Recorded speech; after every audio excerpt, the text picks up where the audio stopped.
जय जगन्नाथ समस्त को मोर नमस्कार। शैले शैले न मणिक्यम मुक्तायं न गजे गजे साधवो नहीं सर्वत्र चंदनं न बने मने। अर्थात सबू पर्वत जदि आम रत्न खोजा पाइबा ना सेहीपरि सबू हाथी मुंडर जदि मुक्ता बा मणि खोजा ताकि पाइबा ना। सबू जगह आम संसार में बहुत मनुष्य अच्छा किंतु सबू जगह आम सज्जन पाइबा ना सेहीपरि सबू वन में आम चंदन पाइबा ना। ता अर्थ प्रत्येक महत्वपूर्ण ये माने परिश्रम कले ही हमको मिल जिन। जय जगन्नाथ।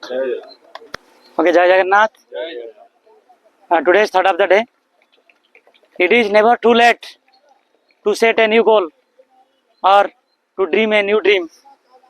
साथी माने एटा को समय नहीं कि केबे भी हमर ए को बयस मते कम बयस न जब हम किछि गोटे नुवा टार्गेट न रखि परिबा न्यू गोल टे हम सब बेले रखि परिबा किछि गोटे भलो हेबा पई हम भाबिबा कि आबे वर्तमान त हमर समय पड़िलानी हम कोन आ बड़ होई परिबा कि हम भलो लोक होई परिबा कि हम तो सब बेले पूरा दिन हमर खर्च कर देले खराब कर्म रे किंतु सीमित किछि नहीं आपण पाखे जेबे भी जब जगे तब सवेरा इमिति कथा रे आमे जेते बेले हम मन भितरे चिंता आसिला किछि ना किछि हम भलो करबा सेबे किछि गोटे नुवा गोटे भलो गोटे गोल टार्गेट रखिबा आम जीवन को सफल बनैबा। जय जगन्नाथ।